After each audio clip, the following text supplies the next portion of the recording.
There we go. So you could write books on digital security, even just the kind of security that we're kind of concerned with, which is like personal account level security. That's really our primary concern. Is just like there's some aspects of security we don't, as end users, don't have to worry about. Like we don't have to worry about Microsoft security practices. That's on them. If they get hacked, it's not my fault. It's their fault. Target got hacked, or Equifax, or what was that rich people dating site that got hacked? It was like a rich people hookup site. I can't remember what it was called. They got hacked. That's hilarious stuff. Hilarious stuff. So what we're really concerned about is like our personal security. Seems kind of selfish, but really some stuff is just out of our hands. So to that end, we're going to talk about first authentication. I think that's kind of like the core of trying to be secure. And then as side topics, we'll talk a little bit about malware, and then briefly touch on IT scams. Spoiler alert, it's probably a scam. If you're ever asking yourself, I wonder if this is a scam, if there's even a little bit of doubt, it's probably a scam. So first, there's two kind of concepts that kind of play hand in hand, and I probably should have had a slide about this, but authorization and authentication are kind of two different things. So like, for example, let's think about this. Who is authorized to go inside your house? Just kind of like, who do you authorize?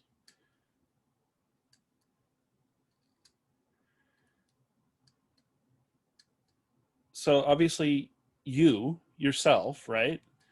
Perhaps some specifically chosen family members, your kids, your mother-in-law in my case. So authorization is just like establishing the list of people who are allowed to use a particular resource. So once you know who's authorized to, you have to figure out a way. So now if some stranger comes up and they want to use that resource, well, we have to make sure that that person's on the list. That's what we call authentication. So authorization is this idea that resources that are on the internet need to be made available to the people, to the right people, to the people that deserve to know it. So like your Gmail account, we need to make sure that anyone who's trying to access it is in theory the same person as who created that account in the first place. So that's what authentication is. Authentication is the practice of, oh my gosh, ridiculous. Swap. Okay. So authentication is basically proving that you are who you say you are, and that you have the right to access some particular set of resources or some particular resource. Proving that you are who you say you are. So let's say you're authorized to access your own house. How is it that you authenticate yourself to your house? I know this is kind of a weird thing to think about. How do you prove to your house that you are allowed to go inside of it?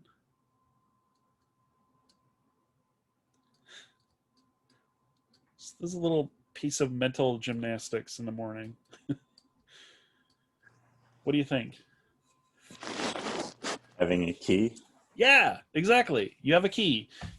The little object that proves that you you deserve to be there is your key. Obviously, there are some flaws in this system. People can pick locks. People can copy keys. People can, you can lose your keys and therefore lose access to your house and have to find some alternate way to get in, a back door, so to speak. I mean, this metaphor works really great for internet security. There's also your house as a system, as a secure system, is actually a really great metaphor for web-based security as well. So, yeah, so there's some problems with the key-based security system. but it does have, but it fits. It fits the profile. So, anyway, we have three basic what they call authentication factors. There are three ways that you can prove that you are who you say you are. The first one is something that you know. You have some knowledge that you share when you create an account on, say, Gmail. You have some knowledge that you share with Google, and usually that's a password. I share this password, only me and Google know this password, so when I repeat the password, that proves that I am who I say I am. This is like, goes back to like old spy movies where somebody has to say a password to the contact in Rome or whatever, and then, you know, the crow squawks at midnight or something like that, and then they've authenticated themselves to their contact. Usually this is usernames, passwords, and security questions. The third of those is something I think that should be made illegal. I think security questions are the worst because you never remember them. You never remember your answers for them. And they do not actually enhance security because it's the same factor. Having everything be just secure, it's just something you know, this first authentication factor, you don't actually enhance security. You have to know your username, which is semi-public information. You have to know your password. That's a private thing between you and the server. And then you have to know your security questions. Well, those three things are all part of the same category of authentication. And so I think they should be abolished. And the people that use them the most these days are banks, which are the people that should not be using them the most. So banks need to get with the program. Something you have is the next factor. So something you know, something you have. So some object that you possess that uniquely identifies you as a person. You look at like old like fantasy movies, the king might have some ring or something that identifies the king or the king's messenger or something like that.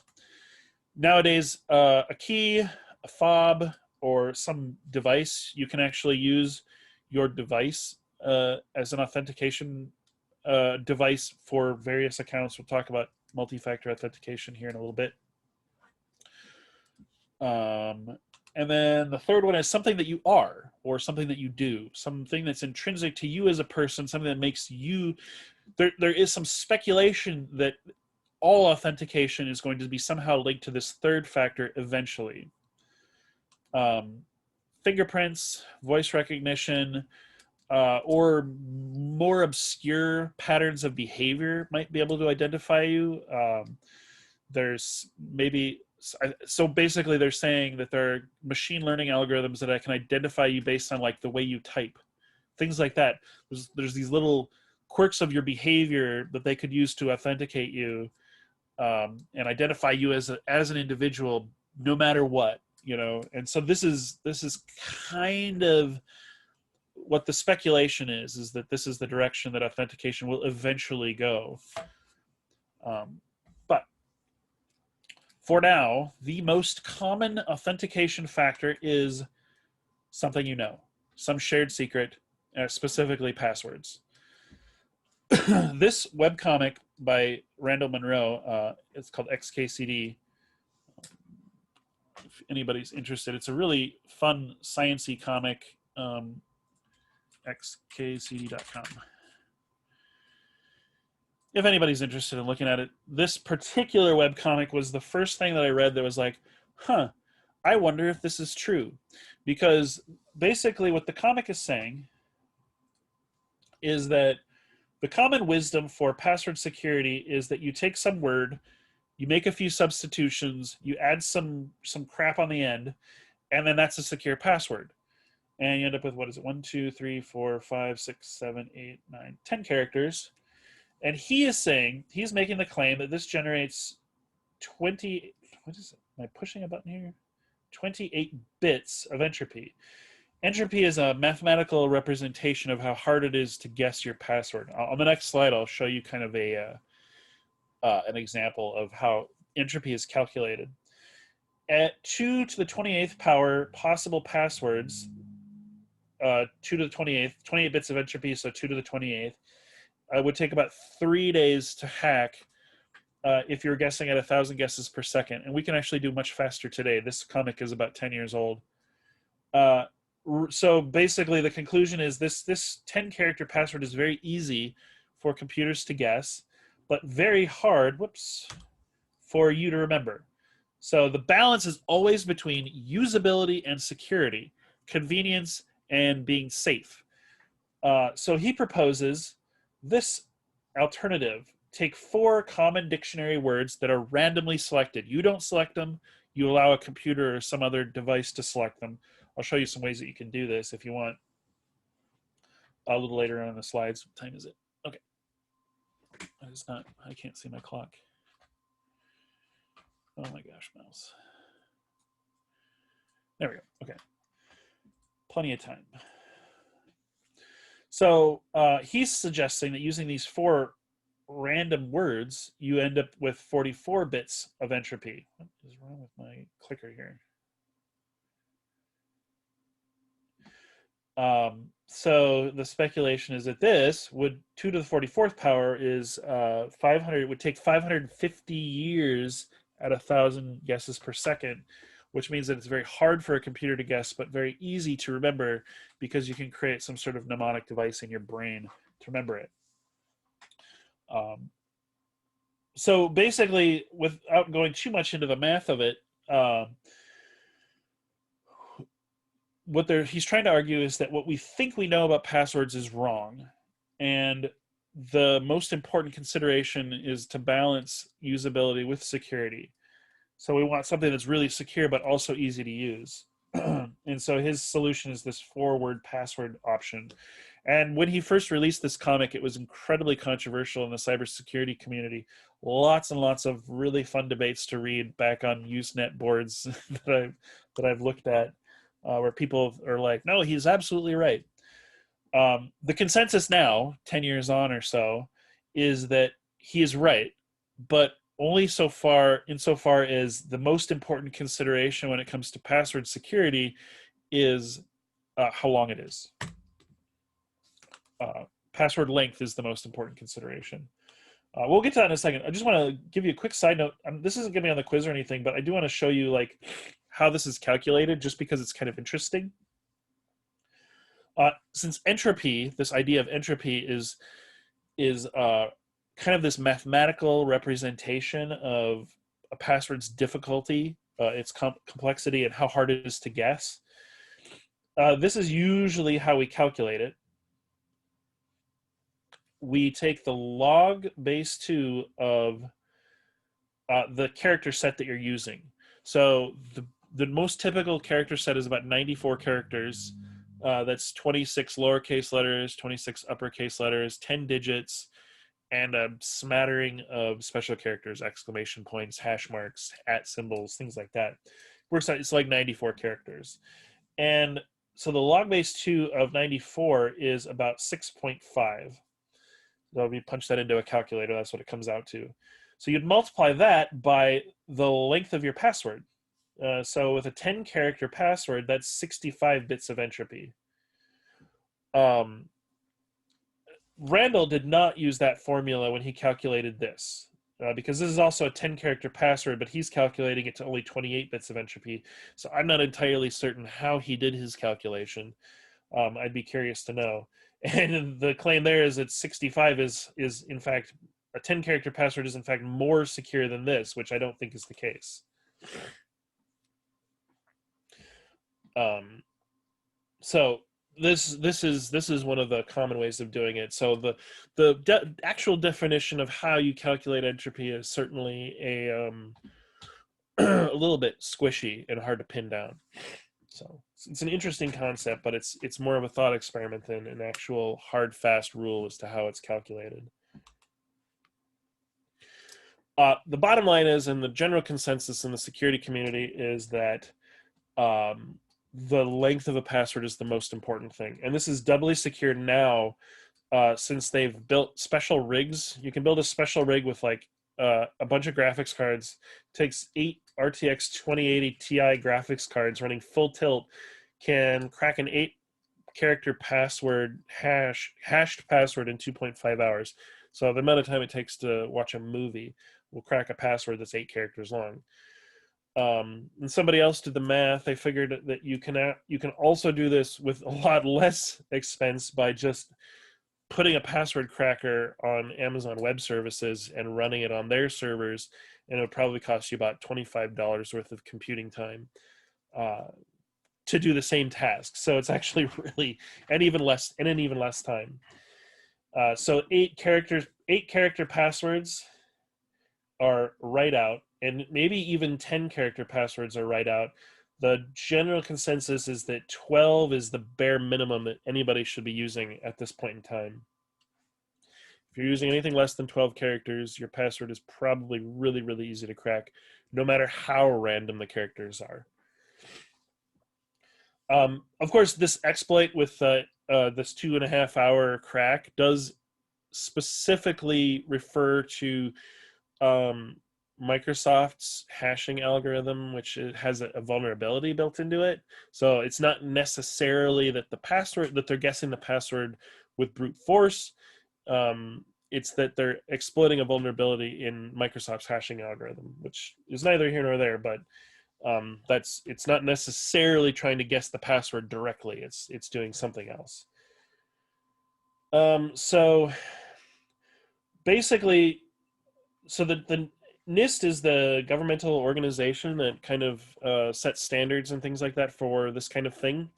I can't off the top of my head remember what NIST stands for, but if you click that link and go to the bottom of that document that comes up, there's an appendix that kind of gives a description and it's about 2 pages long. It's really kind of interesting and readable. The rest of the document is really, really arcane stuff, but the last, like the appendix at the very end is super readable, and it's an interesting discussion about password security. And so basically what they're saying is the character set that you use is irrelevant. Even adding all them special characters and stuff doesn't actually do much to enhance security. It's a negligible bump in how secure your passwords are going to be. And the only actual consideration is how long your password is. Of course, the current NIST guidelines are a bit old, and they actually recommend an 8-character password. And in fact, I think there's a revision underway where they're going to recommend 10 or 12 or something more than that. So length, long passwords better than short passwords is kind of the general rule. Okay, so here's the problem though. They also say that you need to have a different password for every account. Okay, how many accounts do you guys have? Is it a lot? My guess is it's a lot. So I have to have and remember a different password for every account, right? Is this even remotely a possibility? Like I have to have these all stored in my head, and then there has to be a unique one, a long, secure password for every single account. Even if I use some really cool mnemonic method for remembering them, I can really only remember a few. And statistically, most people only have 3 passwords that they just recycle over and over again. 3 passwords that you have in your brain that you use, and the rest of them, and I think I have 4 that I have memorized. And then I have a whole bunch of them that I don't. The problem is it is not a viable solution, but it is also the right thing to do. That's the big problem with this. If this is a non-starter, but it's also the right thing to do, what's the solution? So here's our options. 1, write them down. Tell me, guys, is writing your passwords down a good thing or a bad thing? Okay, first, yes or no, is it a bad thing to write your password on a sticky note and stick it to your monitor? Is that a bad thing? I think we can all agree. What about this? How about this scenario? What if I write all my passwords in a book using kind of a little code, maybe something that obfuscates the purpose of what I'm writing in this book? It's a nondescript book. I stick it on a shelf randomly somewhere. And and then refer to it whenever I need to look up a particular password. Is this a secure practice? What do you guys think? Yes and no. I would think so. And I think you're both right. So what are the drawbacks? Okay, before the drop, what are the advantages of writing them down in a book?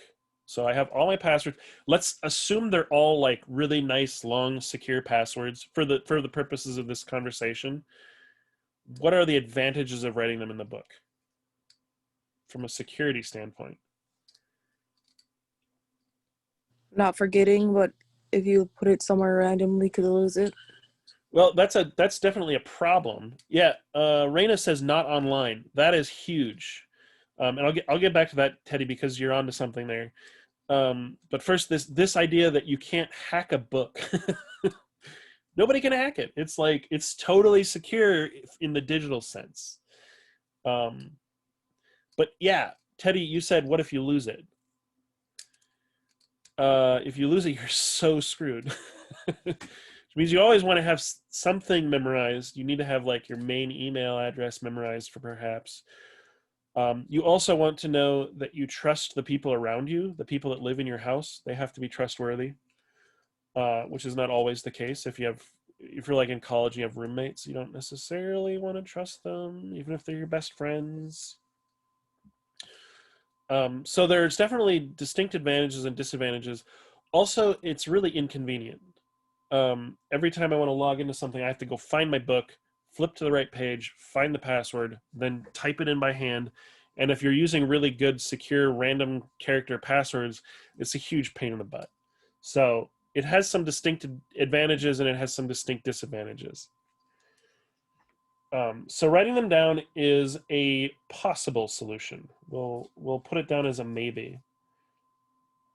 So let's say I go to some. So let's look at throwing them away. So say I go to some like small scale business website. I want to order some specialty item. I'm never coming back to this website again. In all likelihood, and but I have to create an account in order to use it. And so this is what I do. This is my proposal. I take this thing, I generate a 32 character or 31 character password. I say use every possible character you can and say generate a password. I take this, copy it to my clipboard, paste it into the password boxes for this account creation, and then forget it. Never worry about it again. Not only have I created an account that has a secure password and is very unlikely to get hacked, I also don't even know the password anymore. But what can I do? But I conducted my business and I got the thing and everything's good. And then I'm never going back there again, and so I never have to worry about it again. If I do decide I want to go back there, what can I do? Oh no, I have an account on this, but I don't remember the password. What do I do?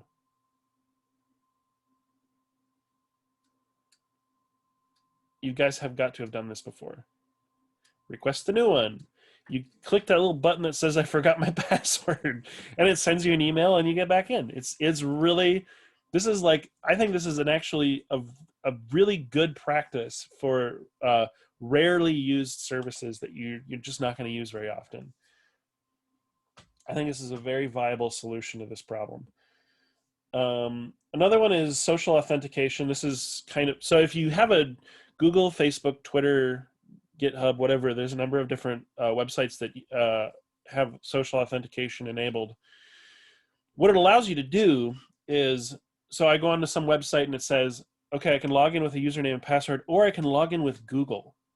I can just click the Google button and then it'll use my Google account to get like a session token, like a long string of characters that it'll use to authenticate my session and link it up with my Google account.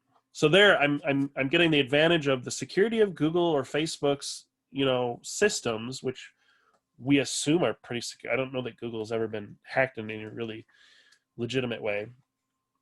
nor Facebook for that matter. I don't think Facebook has gotten seriously hacked. I mean, individuals on Facebook have gotten hacked, obviously, but so SocialAuth has the distinct advantage of using the security of this larger company, this big monolithic company that has a bunch of security built into its systems already. But it does have a big disadvantage, right? Anytime you use Google, you're telling Google more about yourself. And to some extent, that is not desirable.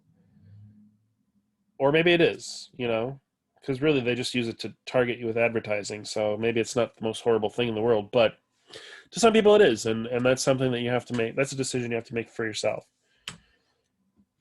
The solution I use, well, I use a combination of, well, I don't use this personally. I know people who do, and it works for them. I have done this. I do this, and I do this. I use a password vault. So I basically don't know any of my passwords except for the password to my vault is the only password I know. I'll add some other ones. Like I use a pretty insecure password for my LLTC account because I don't think anybody's going to hack it. I'm not super concerned about it. So that's maybe not a great practice, but you know, just weighing the options. Like, do I really need to be like worried about hackers in my LLTC account? I don't think so, but but my real secret is like the Hulk. I don't know any of my passwords. So one thing you can do, actually, I encourage you to try this link here for generating secure passwords. Long secure passwords is to use the Diceware system. You click that link, and it'll bring you to a document that will describe how to do. Let me see here. Turn off the pen. It's basically a system for generating secure passwords using dice to generate entropy. So there's a list of words with a bunch of numbers associated with it. So you roll 5 dice like 4 times to get a 4-word password that you then memorize, and then use that as your passphrase. And where is it? The list is in here somewhere. Here it is, the Diceware word list. Yeah, so there it is. This is the list. You basically roll dice for true random entropy, and then string the words together. And I've used this before to generate passwords, and it's pretty cool. It works pretty well. And it's easy to use. You just hit Control F and type in the number from the dice. But I use something else for the most part for most of my accounts. So that's how I generated my LastPass password. But yeah, these are basically the main 3 password vaults. I'm going to open up LastPass. This is the one I use. I've used KeePass in the past, but it's fiddly. I would try Dashlane, except it's free, but only for one device, which I think is a little absurd. It makes it actually like basically useless because I want to sync across multiple devices, and I don't want to have to mess around with only having one device. So I've never even given it a shot because it's just irritating that I could only put it on one device. So I use LastPass, and this is what it looks like. It's a browser extension, so it's built into my browser, and it automatically does things like log out of my account. This is it right here. That's what these little buttons are here that just appear.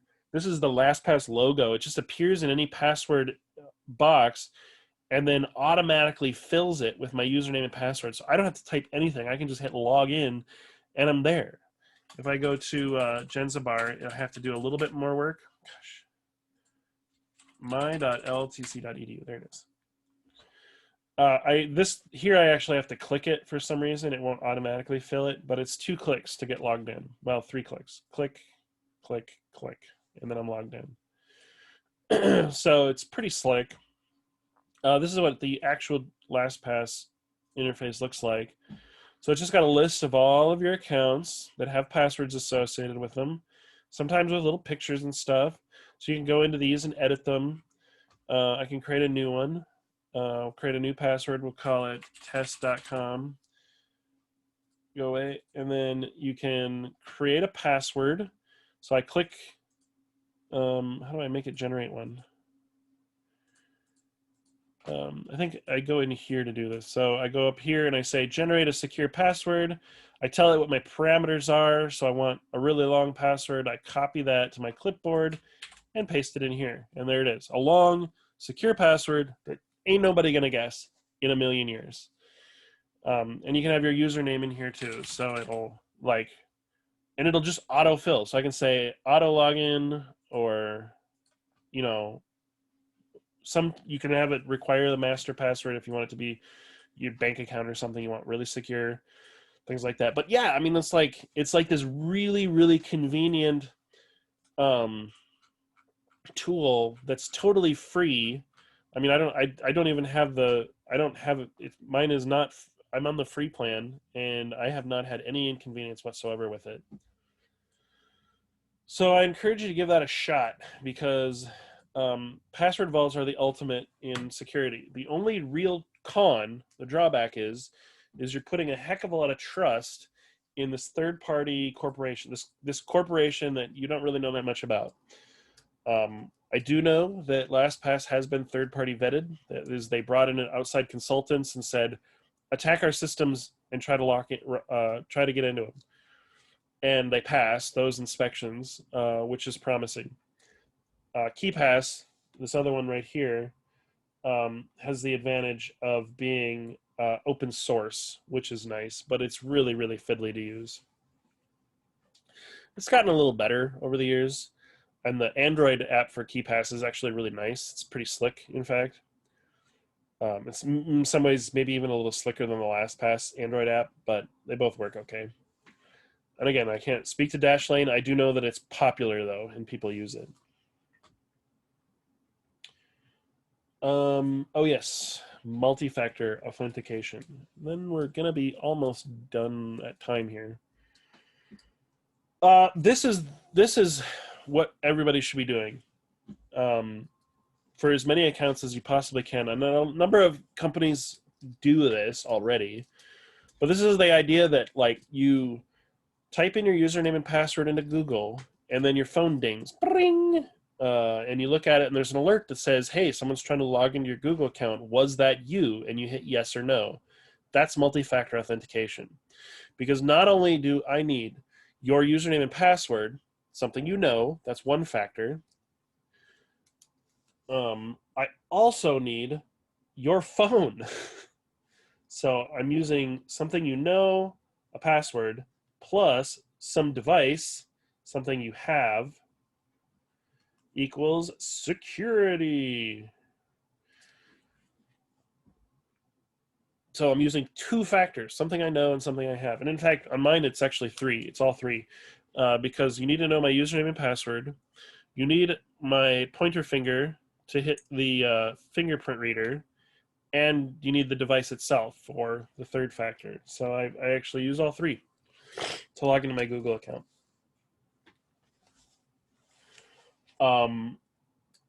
So the idea is that you use more than one factor, you have greater security, rather than doing something silly like security questions, which all the banks use. You just have multi-factor authentication. It sends you a text.